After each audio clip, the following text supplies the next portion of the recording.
fully concur with Dr. Santosh Shetty when he was saying that he has started so many hospitals across the India, especially in the Maharashtra, where it can reach to the rural population. So it's very important for all of us that we should reach to the mass where they need it. And I have worked in Tata Hospital for almost 35, 36 years, and I realize that how it is important, that it is very difficult for a patient to stay for a longer time within the metropolis, within the Mumbai itself. So, बाकी जगह भी center खुलना चाहिए, which is I also feel the similar kind of thing is there where our Prime Minister also starting many aims like institutes and AIIMS Institute. So they will be able to reach to the rural area, to an area where the patient need not to come to a bigger hospital. Similarly, I think with the Gokula, when the SCGA also started having many hospitals, around 22, 23 hospitals in various parts of the India. So main aim ये है कि we should reach. और जैसे doctor संतोष शेट्टी ने बताया कि radiation के लिए बहुत दिक्कत होती है, तो ये बहुत ही महत्वपूर्ण है कि हम लोगों को नई टेक्नोलॉजी के साथ में सभी मरीजों को वैसा ही इलाज करें जैसे कि एक बड़े शहर में होता है। रेडिएशन वाकई में बहुत महंगी मशीन होती हैं, इनका मेंटेनेंस भी बहुत महंगा होता है, और आज की तारीख में हम देखते हैं कि जो भी मशीन आ रही हैं वो अत्याधुनिक हैं, जिनमें कि हम जिसको कहते हैं प्रिसीजन रेडिएशन थेरेपी, वो मरीज को देना चाहिए। तो अभी हुआ क्या है कि जब हम आज से 20 साल 25 साल पहले जाते हैं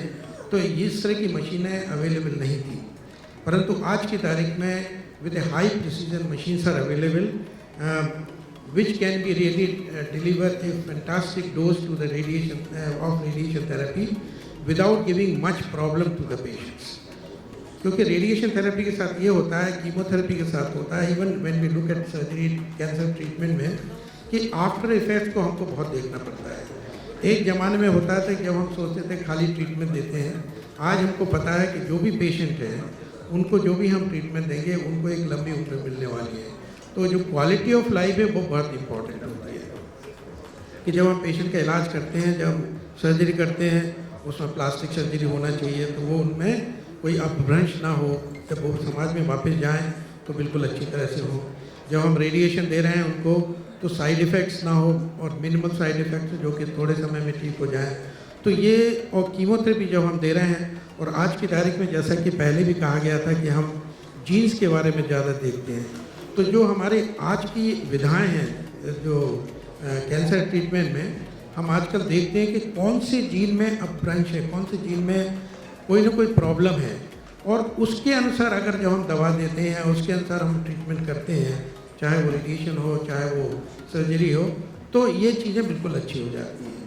तो ये धीरे धीरे इवॉल्व हो रही है over the period of time. जब हम देखते हैं कि जीन में कहाँ म्यूटेशन है, उसके लिए पर्टिकुलर दवा कौन सी है, आज ये इम्यूनोथेरेपी डेवलप हो रही है, टारगेटेड थेरेपी डेवलप हो रही है, रेडिएशन का प्रिसीजन हो रहा है, not only in the other parts of the body, even brain में बहुत होते हैं। जबकि हम बेनाइन डिजीज देखते हैं जहाँ पर कि नई नई मशीन आई है, जैसे कि cyber knife, gamma knife machine, ये महंगी जरूर है परंतु इससे मरीज को बहुत फ़ायदा होता है। तो आज की तारीख में बहुत ही अत्याधुनिक मशीन है जो कि हम दे सकते हैं और जगह जगह लग रही है। ये आज से करीब 25-30 साल पहले जो लीनियर एक्सीलरेटर थे वो कुल मिला के हमारे यहाँ करीब 100 या 50 थे, आज करीब 600 लीनियर एक्सीलरेटर हैं, और ये सब लीनियर एक्सीलरेटर मरीजों का कहीं ना कहीं फ़ायदा कर रहे हैं। तो बड़ी इंपॉर्टेंट चीज़ है कि हम इन चीज़ों को देखें कि जहाँ पर कि मरीज का जो इलाज करें तो minimum side effect, good quality of life, और वो वापस समाज में जाएं और अपना काम कर सकें।